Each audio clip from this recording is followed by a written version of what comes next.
I'm Chris Cannon for Cardiosource Video News. This week we have a lot of material on Cardiosource, leading the way with a special biomarkers issue in JACC.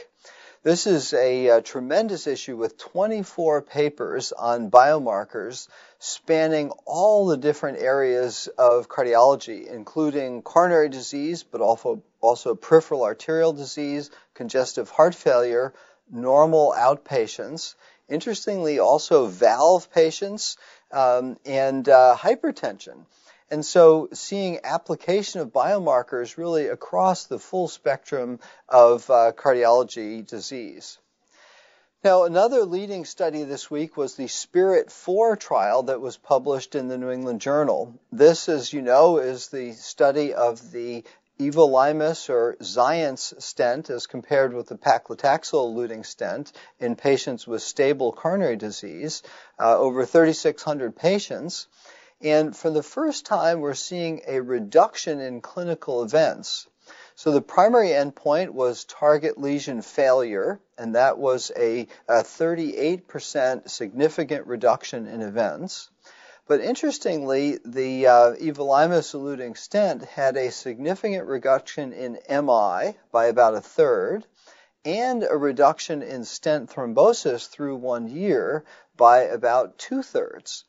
And so a very interesting new evolution of the second-generation drug-eluting stents, in this case the everolimus-eluting stent, with reductions in restenosis, but also in clinical events.